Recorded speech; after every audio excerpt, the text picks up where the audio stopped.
Hey guys, welcome back to Nerdium, the show where we look at serious issues that we face today and throw it away to talk nerdy to you. I'm one of your hosts, Matt, and to my left, the Ted to my Bill, Cary. Ever since sci-fi had been written, time travel has been a commonly used plot device in many stories. Today we'll be talking about a few of our favorite cinematic time machines.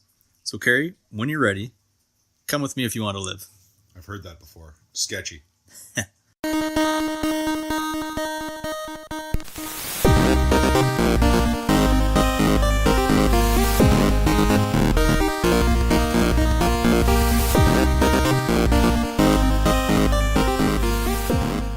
Okay, so today we'll be talking about a few of our favorite time machines that pop up in movies and TV, mostly movies.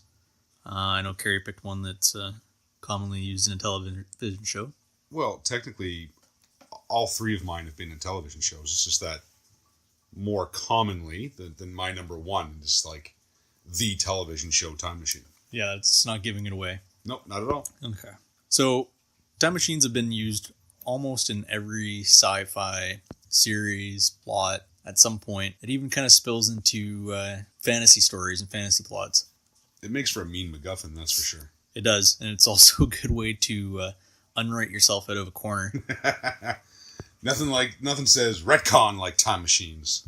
So, there's a few different types of time machines. We're not going to get into the Superman fly around the world really fast a bunch of times.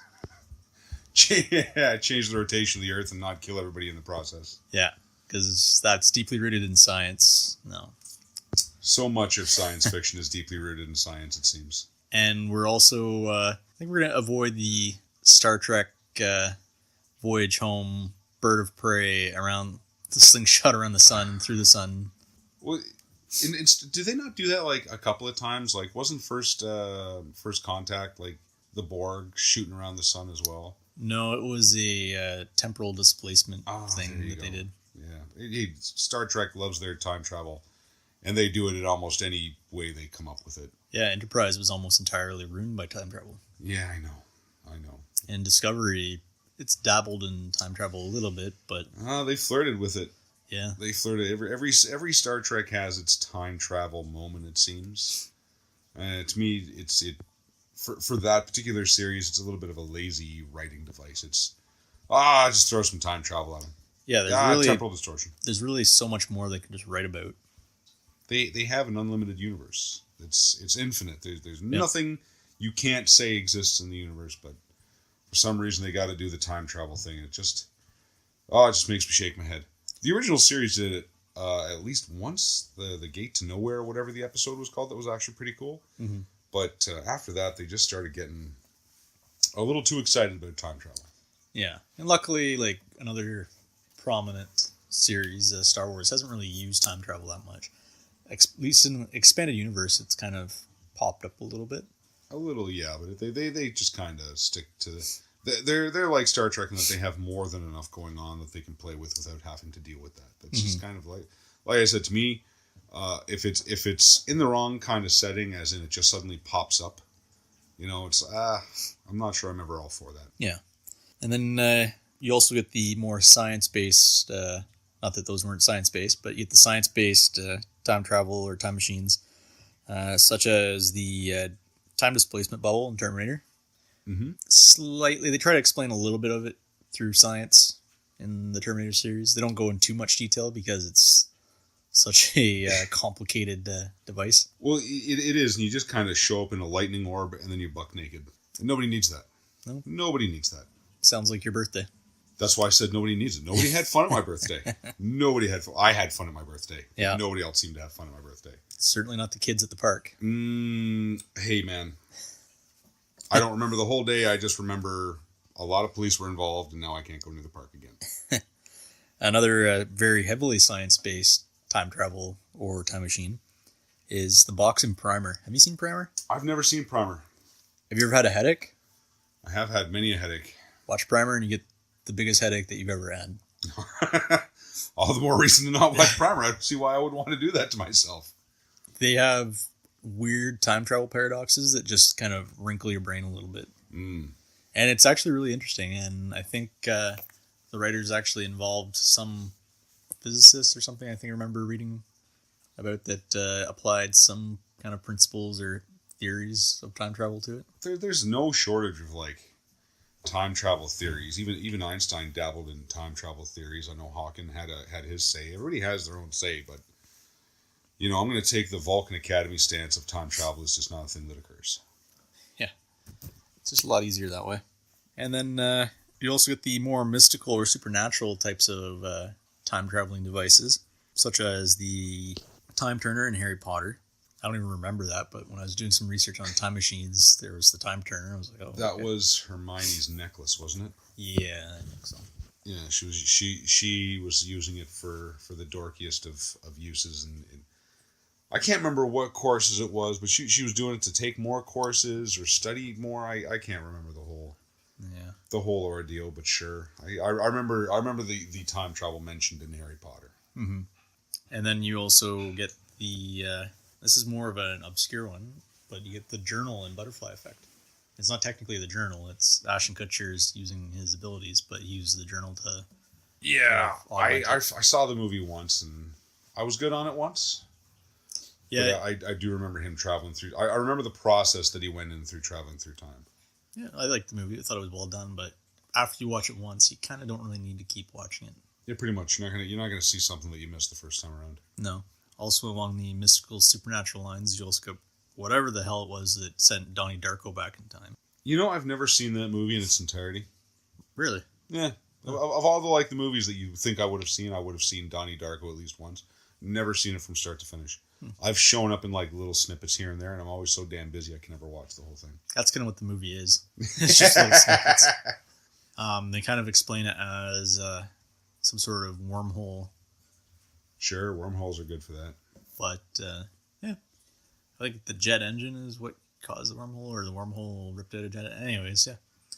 And then you get the comical time travel plot devices. Like Bill and Ted's phone booth. Yeah, made for an excellent adventure. It did. And a bogus journey. It did. And hopefully some other aptly titled 90s themed third movie is apparently coming out. It's in the works. Oh, come on now. Yeah, it's going to be John Wick and whatever. No, they're not using like this. They're not. No. No, good. But they're going to be they're going to be back in time. I don't know, a movie like that transitions very well. Yeah, I don't know. I don't know if they're gonna find bottled lightning again with that one. That one's kind of a one-off. Yeah, and Keanu Reeves' acting career kind of evolved away from that. So way too far away from that. And then whoever played, I can't remember who's Bill and who's Ted. Is Keanu Ted? I think Keanu's Bill. There's somebody out there screaming at the phone right now, not knowing because we don't know. I'm pretty sure Bill was played by Keanu and Ted S. Esquire was played by the other guy. You are correct. Yeah. But he hasn't really been in much ever since then. He's been in a few. I remember actually looking him up in IMDb just because. What the hell else was I going to do one day?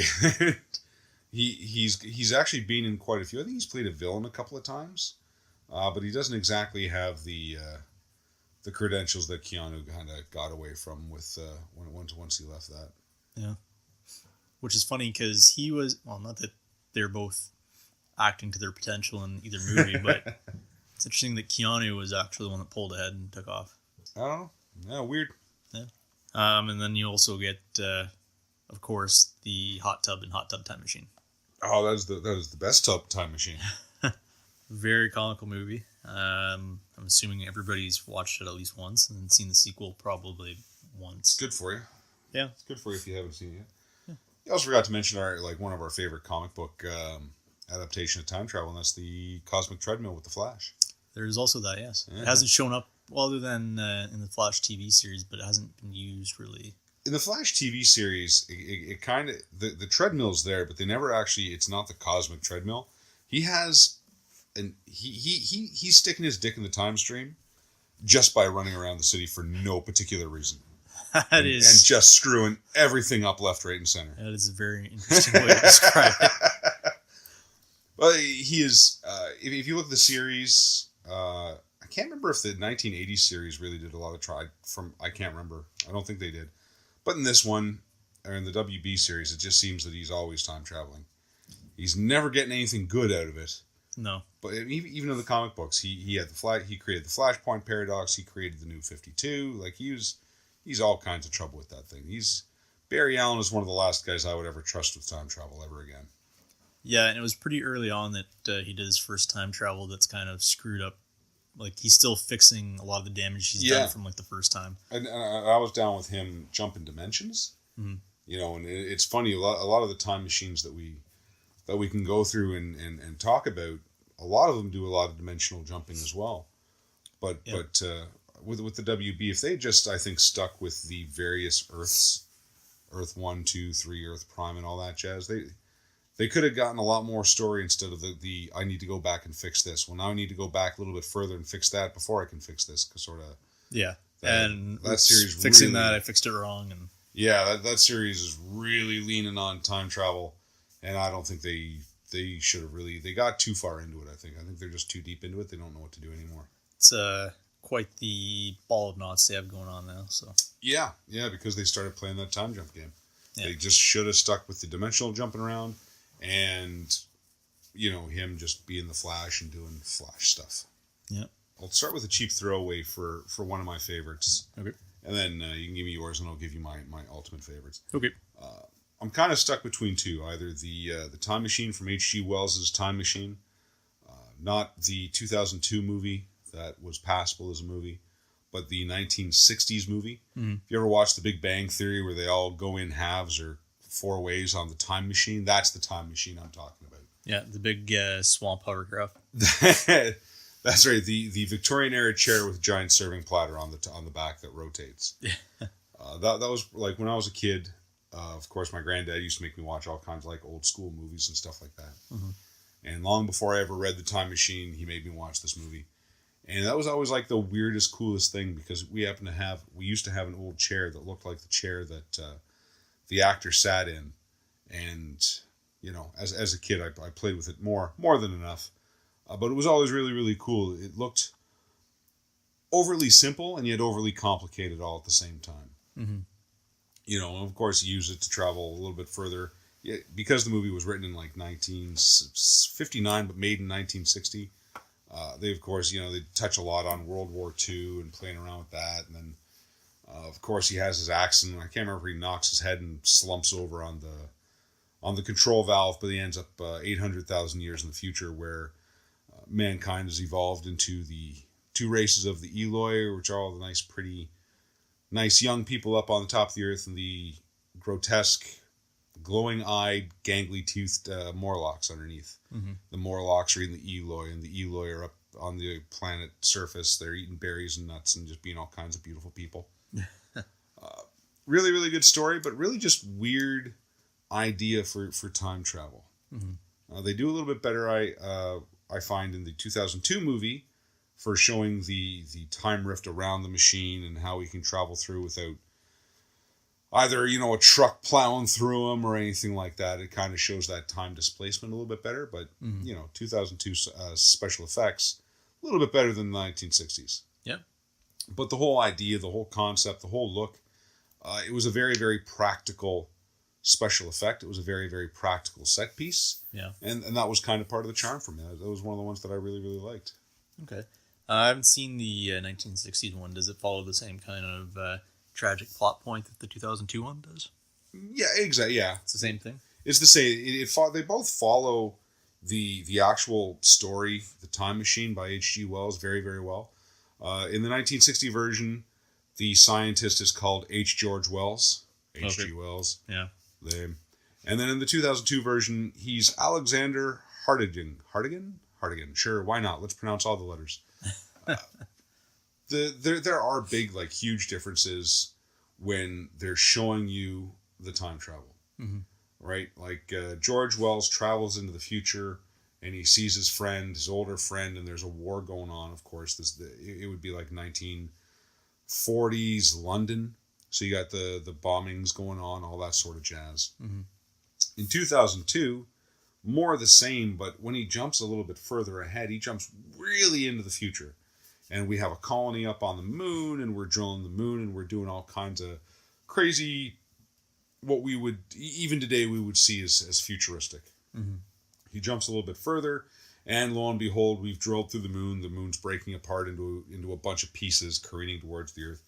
You see a lot of disasters from technology and what we've managed to do, and you see the beginning of the end of humanity. Okay.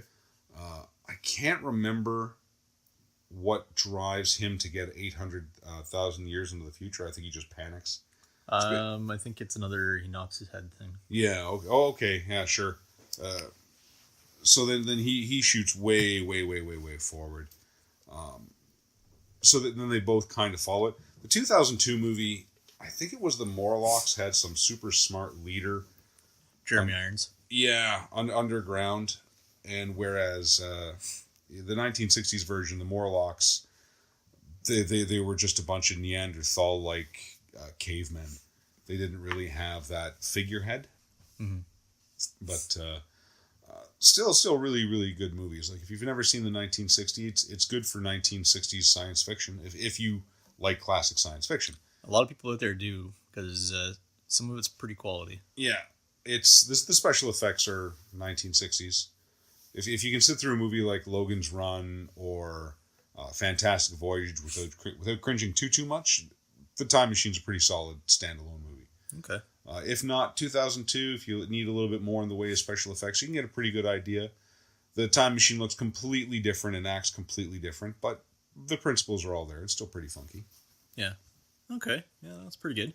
Like I said, I've only seen the 2002 one, and I didn't find it like necessarily an exciting movie, but it was still a movie that you kind of wanted to watch and see how it played out, because it was a compelling story. So it's not a bad story. It's not a bad take on time travel. There's not a lot of what you see in time travel where it's, I got to go back to do this. Like the Doctor's whole impetus of time travel is to go back and save his wife. Mm-hmm. It's always the same reason why he's doing it. Mm-hmm. But they never really worry too much about the jumping around. They're always moving forward. They never seem to go backwards, except for near the end. In the 1960s movie, he goes back. And in the book, he goes back. I think in 2002, he goes back basically just to grab a couple of books and then shoot directly back to where he came from in the 800th century. Yeah. Well, in the 2002 one, I remember that he kept going back, and then his love interest kept dying different ways. So then he realized that, or what he figured was the answers to saving her was in the future, not the past. Okay. So that's why he initially went forward. Yeah. And then the whole knocking your head thing and going too far forward. That'll happen. Yeah. That'll happen. Yeah. Sometimes I knock my head and I wake up in the future. It's weird. Yeah, it's weird that you get knocked out and wake up about 4 or 5 hours in the future. Yeah. Hey, time travel. So, my first pick, it's kind of my ultimate pick here, but I can also discuss a couple of the other ones that I was going to pick too. My number one pick is the fan favorite, the DeLorean from Back to the Future. I almost picked that until you claimed it for your own. Then I had to go find something else. Yeah, well, maybe you should build your own DeLorean and go back in time and pick it first. Maybe I will. Well, you didn't do it yet, so... Nope, I don't have the time yet. Okay. So, just a couple of fun facts about the actual DeLorean. The DeLorean Motor Company only produced the DeLorean, the DMC-12, for 2 years. And there's currently only 6,000 left in the world. But you can still buy one from the company. Oh, that's good to know. I believe they're custom made, and they start at $45,000. You can get the Back to the Future version, which comes with all this stuff on it. I think that ballpark's for around 85. Oh yeah, but it's a good extra 40,000 tacked on to the initial price tag. Yeah, and you look super rad. No, you get stared at, that's for sure. Yeah, you can definitely get stared at. You can go to all the Comic-Cons and pick up all the ladies. All the booth ladies. So, Back to the Future DeLorean was used in all 3 movies in different variants. The third Back to the Future movie introduced the Back to the Future train. But can't say I love the train as much as I like the DeLorean.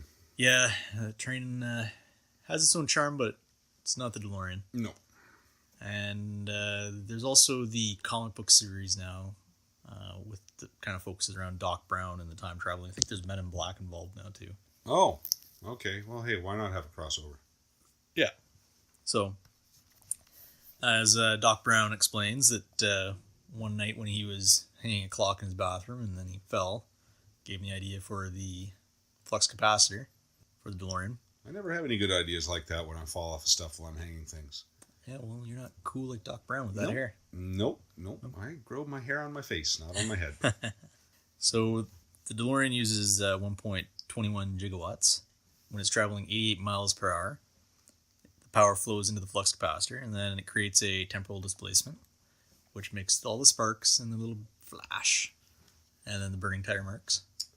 I want you to know that when I rhyme off my favorite time machine, yeah, I have none of that information to give you. No? Nope. Okay. Well, I was just curious about actually how much 1.21 gigawatts is, and it's apparently the equivalent of 15 commercial jet engines, apparently. Okay. I don't even know how somebody comes up with that number. I'm not a numbers or science guy. But somebody looked at that and said, you know what we need for that word? A definition. Yeah, and in the movie, he keeps calling it gigawatts, and I'm pretty sure it's spelled gigawatts, but whatever. I'm also not a power guy. Yeah, man. Some people like to pronounce the L in half for some strange reason, but Half. So there've been a couple variants of the DeLorean. So in Back to the Future, at the end of Back to the Future 1 and then Back to the Future 2, you see it get the awesome hovercraft mode where the tires flip and the car suddenly slides through the air like it's on ice. By far one of the best parts of the second movie is the air hockey table way that thing floats around. Yeah. Be pretty good in Tokyo Drift. Oh, it'd be a beast in Tokyo Drift. I remember, was it Midtown Madness 2 for PC? You could download mods, and I remember downloading the Back to the Future hovercraft mod, and you can get that thing up to danger speeds. But also, in the additions to the hovercraft mode, you also get the Mr. Fusion that transforms garbage into nuclear fusion, which gets rid of the need for plutonium. So you get this nice Mr. Coffee maker on top of it that you jam whatever you can in there, and it manages to convert it into the same power output that you'd get from weaponized plutonium. It was one of the nice upgrades.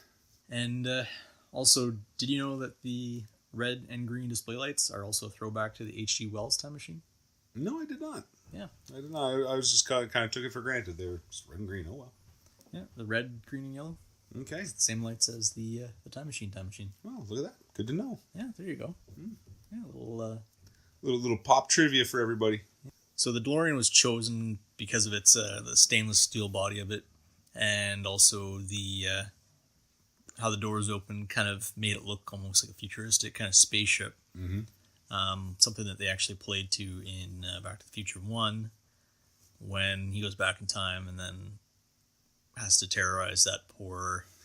Terrorize his father? Well, not just the father, but also the poor farm family that lives...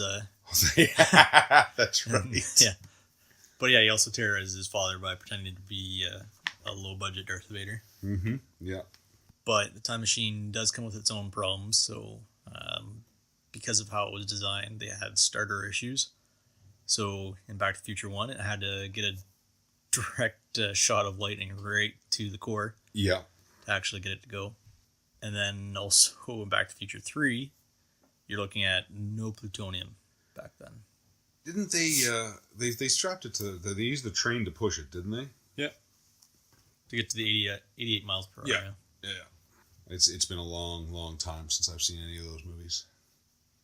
Yeah. Like, inappropriately long, but, you know. I usually don't really sit around and watch the third one if it's on. Really? Most people usually watch the first and the third and can throw away the second. Yeah, I can definitely throw away the second. First one, if it's on, I definitely sit down no matter what. Yeah. Third one, yeah, I can do that a little bit. Yeah, I know the third one was on TV for me a little while ago. It's like, no, I'm good. Yeah. If it had been the first, I would have sat down and watched, for sure. Yep. All right, so what was your next pick? So my next pick is the time machine, the number one time machine that any nerd worth of salt knows, and that's the TARDIS from Doctor Who. So TARDIS standing for time and relative dimensions in space, because why not? It was first seen in the first episode of Doctor Who in 1963, resembling a blue police box, but it was probably more gray if you were watching it back then on a nice black and white television. Mm-hmm. some of the funkier features of it. It's always bigger on the inside. It can change its outside dimensions, but it never really ever changes its look on the outside. And this is kind of like a growing concern throughout the whole entire TV series as well. This police box just shows up, and no one ever questions what it's doing on their front lawn or on their boat or in their spaceship or wherever it magically appears inside of somebody's wardrobe on their way to Nerdia, for all I know. Part and partial to that is that when they were making that series, the idea of the series was that the Doctor would travel to different points in time, and it would kind of like be not so much a science fiction drama so much as a more like an educational series, right? He'd go back to Arthurian times, or he'd visit ancient Egypt and all this jazz. And the TARDIS was supposed to change its shape. Mm-hmm. Due to budget restrictions, however, they couldn't get the special effects to do anything with it. So they're just like, well, it's got to stay the way it is. And as a plot device to write that away, the TARDIS, of its many gifts, is telepathic. So when people see it, they just believe it has every right to be there. They don't question it. It's just like, that box belongs there. No one ever bothers with it. No one ever questions it, because nobody in their own honest mind believes that it's weird that it's there. Some of the other fun features, they're not built, they're grown on Gallifrey. Okay. And if something happens to your TARDIS cannot be regrown, or a TARDIS for you cannot be regrown until you go back to Gallifrey, which is the home planet of the Time Lords. Okay. Or the Doctor Who's of the universe. Okay. The inside always changes with every incarnation of the Doctor. Kind of suited to their needs. The first Doctor, the inside of his TARDIS, looks completely to the present Doctor in her TARDIS, who is the first female Doctor, much to many people freaking out and having a bloody temper tantrum that it's a female Doctor right now. But of all the reincarnations of the Doctor, everybody more or less has their own inside of a TARDIS. It has their own little fun features, has a seemingly unlimited closet to pick clothing out of for whatever time period they land on. Really, it's probably one of my favorite one because of its iconic value. If you ever see a blue police box that's just like, it looks like a big blue phone booth with the word police on it, you pretty much know where it is, where it's going, what they're talking about. There's countless models of it. I know us in Canada, we have the Doctor Who Society in Ottawa. They have a couple of giant TARDISes that they drag around to conventions here, there, and everywhere. And of all the things, even though it's a spaceship, it was not stolen by the first Doctor. It was borrowed for the long term. It was, he kind of went rogue with all the shenanigans going on at Gallifrey and borrowed it to get into countless adventures. Now, did you ever watch Doctor Who? I have not. Okay, so Doctor Who, I started watching Doctor Who in the 80s when it was just like horrible science fiction. I did watch a lot of the original Doctor Who. Mm-hmm. And I've been meaning to, I know, it's on my list of things that I want to watch, I want to get into. At a certain point in time, there's so much behind you that'll take you forever to catch up. Yeah. But still, one of my favorites, just simply because instead of having too many really weird plot devices, they always figure out a way to just kind of write the nonsense into it. Yeah. There's always some reason for it, and it's always brought up and mentioned in a way that everybody just accepts. Okay. I think if any of our shows that we've watched where time travel pops up and they did this blatant, well, that is how it is because that's how it is. Yeah. I think a lot of people would be super irritated and pissed off, but Doctor Who does it in a way that we all just commonly accept, as though we're under the spell of the TARDIS. We just go with it. Why? Because Doctor Who said so, and if we're going to trust anybody, we might as well trust the Doctor. Fair enough. So, one of my other picks that I was going to talk about was going to be Primer, the box from Primer, but it's so complicated to try and explain that I would need a whiteboard, and even then, it would just be a bunch of scripts, and it would eventually look a lot like the Charlie Day from Always Sunny in Philadelphia, where he's trying to explain something with his little yarn network thing where he's losing his mind. So it would look a lot like that. We just don't have enough wall space in here to actually be... Yeah, we've all seen the meme, and that you can tell that he's right on the cusp of just going insane, and that's pretty much where I'd be if I tried to explain it. I fear I'm already on the cusp, and that might just be enough to push me right over the edge. Oh yeah, that'll entirely use it. But I'm going to go with my next pick that I would have chosen, and not so much talk about the details of the actual time machine used, but the movies it's in, is the much cooler phone booth. The phone booth from Bill and Ted. I was so sure when you and I were coming up with, which time machines are you gonna pick on your side to be your favorite? I was sure you were gonna grab the phone booth first before you picked the DeLorean. Yeah, DeLorean's just got that little bit of charm, but the phone booth, it's got like that kind of switch your brain completely off and just go for the ride. Gotcha. So what you're saying that when the DeLorean's there, you're kind of coasting on low power, but when Bill and Ted show up, you're just turning everything off and letting it go. Yeah. Gotcha. Because, of course, with teenagers and time travel, Marty McFly, for some reason, uses it appropriately. Well, I would say appropriately. Appropriate with quotation marks on either side, sure. But then you get Bill and Ted that completely have no regard for time paradoxes, throw it entirely out the window, and they travel all around history so that they can come up with this bitching history presentation. It was a pretty bitching history presentation, though. It was pretty good. And Wild Stallions. But then the second movie, though, like, completely went another direction where they died. Yeah, it kind of... Excellent! This time travel thing. They're going back. They're messing around. What was it with Napoleon, Billy the Kid? Was it Lincoln? Did they kidnap Lincoln? I believe Lincoln was on there, and then Joan of Arc. Joan of Arc, yeah. So they kidnap a bunch of historical figures, seemingly not creating a giant rift in time. I loved it. When the second movie came around, it was really just them and death mucking around, wasn't it? Pretty much. So, very shortly on, at the start of the second, I'm blanking on his name right now. Hans or whatever. From, was it Hans from Mighty Duck? No. I can't remember. No, it wasn't Hans from Mighty Duck. But the evil guy from the future, creates evil Bill and Ted robots that go and kill Bill and Ted by throwing them off a cliff. That's right. And then take over their lives. And then start dating the princesses. And And those, the princess, completely forgot. The princesses were also stolen from the past.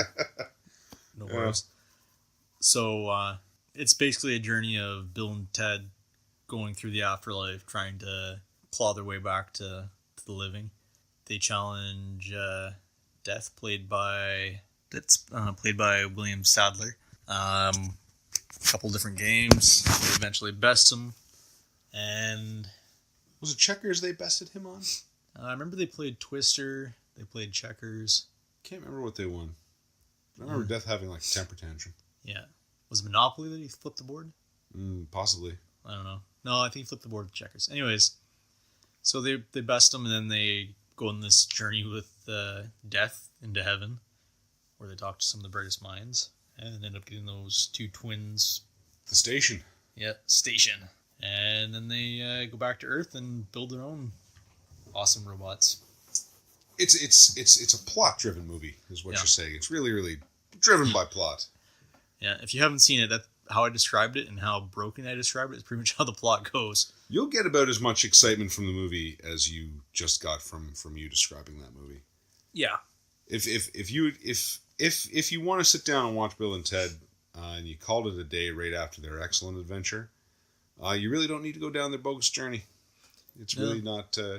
You're not going to miss a whole lot unless you want to see George Carlin doing his thing at the beginning of the second movie. Yeah. It's got a couple of redeeming qualities to it, but it's not really a... No. George Carlin pretty much makes both movies. Very much so, yeah. He is the star power for both movies, which is a lot to be said for that time when he was primarily just known for his comedic acts. Yeah. Although, funny side note, and completely derailing the whole conversation, Shining Time Station had him as the conductor. Yeah, also Ringo Starr. Yeah, I remember, it was weird. When I got older and I figured out who both of those people were, I thought it was appalling that they were part of a kid's show. But, fun side note there, a filthy comedian and the drummer for the Beatles were the miniature conductor for Shining Time Station. Back when TV meant something, kids. Back when TV meant something. Sure. So back to Bill and Ted, though. I completely forgot where I was now. I know, we were talking about their bogus journey not being a journey that you need to go on, stick to their excellent adventure. Yeah, no, that's pretty much it. You do see some good points there with George Carlin, and it's fun, like the little showdown at the end where they have their concert where the good robots battle the bad robots. That's a fun part. Yeah, it is. The one main takeaway I ever got from that movie was actually they're walking through, it's either the hardware store, I think it's the hardware store for parts for station. Yep. And some guy is smoking a cigarette or whatever, and Death looks at him and says, "See you soon." That's pretty much my one takeaway from the whole movie that has lasted to this day, which is probably part and parcel as to why I don't smoke. Yeah, William Sadler did like a really good job in that movie too. He played a solid Death. Like, it was pretty good. Like, it's not that the movie's a bad movie. There's a lot of like solid things in the movie. It's just none of it ever really like jives very well like it did in the first one. No, and it's a complete sidestep from the first one too. Like a lot of the feelings in that movie are different too, I found. The pacing is different, the vibe is different. They would have almost been better doing a more direct sequel of them just going into the past and just causing trouble. Which might be the third one. I'd like to think so. I mean, if you got to do a third one, go back to the roots of time travel. Go to the setup of whatever the organization was that Rufus belonged to there, George Carlin. Mm-hmm. To that setup where Bill and Ted become the figureheads. I avoid anything that has anything to do with death. Yeah. I think is probably the main takeaway from what I'm saying. Yeah, I think you get away with like a tip of the hat towards death, or even have like William Sadler in the third one. Sure. Just avoid them going on their little afterlife journey. Yeah, just it's like we said, a lot of really good stuff in the second movie. Just none of it really lined up particularly well. No, and it just kind of seemed like they wanted to play with a couple different things. Yeah. So they used the whole death thing. You get like the part where they possess their fathers.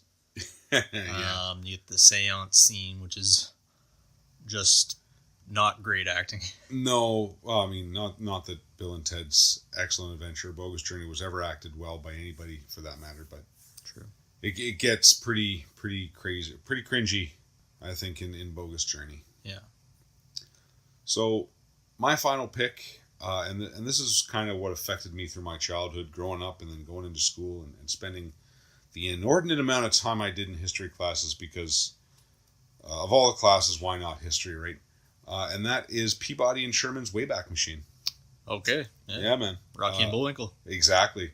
So in the 1960s or in the 1980s, because it was still kicking around, Rocky and Bullwinkle had all kinds of different segments. It wasn't always just Rocky and Bullwinkle. Every now and then you got Peabody and Sherman, Dr. Peabody and Sherman. Mm-hmm. When did they do the movie for Peabody? It was in the early 2000s. Yeah, I believe it was early 2000s. Yeah. Yeah. So long before that CG mess, Peabody and Dr. Peabody and Sherman. Dr. Peabody was a dog, super smart dog, that adopted the orphan named Sherman. Actually went through the whole court thing, did everything completely legit because why not? If you ever watch the old school cartoon. The computers are depicted as a 1960s giant computer, like it is a room dedicated to a computer. If you ever go to Google, just type in 1960s computer. You will get an idea as to what it looks like. Actually, just type in Dr. Peabody and Sherman 1960s and you'll see what I mean. But their whole shtick really was just going back in time and meeting, I'm going to say, important figureheads. Yeah, it was more like it was definitely an educational kind of thing. Yeah, it really was the more educational of the Rocky and Bullwinkle show. But it was done in a fun, sort of comedic manner. One of the episodes, and I had it written down because when I was a kid, Rambo was big, and what's Rambo without a giant Bowie knife? But in Dr. Peabody and Sherman, they go meet Jim Bowie, who was the creator of the Bowie knife. It was only ever, say 5 to 10 minutes animated, just a little quick segment, but it brought history to kids. If you lived in Canada, you had the Canadian Heritage Minutes. This is more or less just a giant overarching history of the Earth.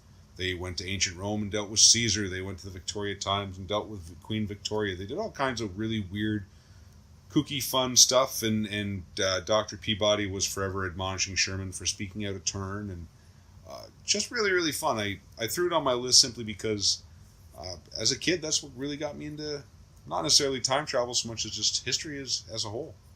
Okay. Because of the most boring class you could take, it's going to be history. Yeah. I was always a big fan of history too, and actually what kind of got me really into history was the Stargate series.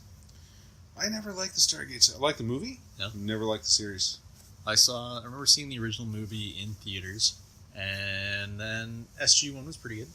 And I liked the Egyptian history, which actually was kind of partially the inspiration of why I went to Egypt for a couple of weeks, which was fun. Oh, look at you, world traveler. That's about it. Went to Egypt once, not really going to go back. No? No. It was cool, saw the sights. Cool. I'm not sure anybody's going to Egypt voluntarily for a little while. That's very cool. You see, I like Stargate simply because it dealt with the whole ancient Egypt thing. Mm-hmm. But I tried as hard as I could to get into the series itself, but didn't work for me. The series itself doesn't really use a whole lot of time travel. No, it really is just traveling through the universe. Yeah, time travel pops up here and there for like an episode or two, but then it's primarily just looking back at the ancient history that inspired the aliens that inspired the ancient history. If you ever want to have a real good laugh, just go to YouTube and type in "Real Earth Stargate" and see what kind of crazy stuff pops up there. I mean, by all means, please don't take it seriously. Don't believe anything you see on YouTube, kids. So, with time travel, it can be, I think we just sum it up, it can be a real lazy plot device, or it can be something that you can build something great out of. Mm-hmm. You know, you could have a Bill and Ted's Excellent Adventure where time travel is the reason. You could have the Wayback Machine, you could have the TARDIS, and it is the whole plot of the show. But I think it's fair to say that when you start pulling time travel out of your ass as a plot device, like, let's say, The Flash or Star Trek, you start getting into some pretty muddy waters. And I love science fiction, but you get pretty watered down if you start playing with it as just something on the side. It's something you either dedicate yourself to or just stay the hell away from. Yeah, it's like time travel as itself. It's not something you kind of take lightly or just play with. You have to kind of know what you're doing. You have to have some sort of end plan. And you do always have to follow the rules. Yeah. Or you can start making a real mess like Barry Allen or Ashton Kutcher from Butterfly Effect. Can't believe they made sequels to that movie, but okay. Oh, there you go. I've never seen any of them. Probably for good reason. All right, well, that's going to wrap up this week's episode. As always, if you want to have a discussion or arguing with any of our points, argue with Matt's points. I think all of my points are actually pretty solid into to the ground. You can't really mess with them. Just argue with Matt. Matt likes to argue. Yeah. Shame on you, Matt. Hey. Well, you can do so on Twitter, Instagram, Facebook, or send us an email at nerdiumpodcast@gmail.com. Pretty soon we're going to have, currently we have our website up and running at purenerdium.com. It definitely needs work. We're slowly working on it and adding it. And one day when we're not being busy worker bees, when we're not being dads, when we're not trying to fix our houses, yep, we can certainly put some time into it and slowly build it and throw some pictures on there, throw some movies on there. For those of you that are just dying to know what Matt looks like, I'll forever be hidden under a black cape, so don't worry about me. Yes, soon it will be fully operational. Yes. All right, so until next time, guys, thanks for listening. Stop messing with the time stream.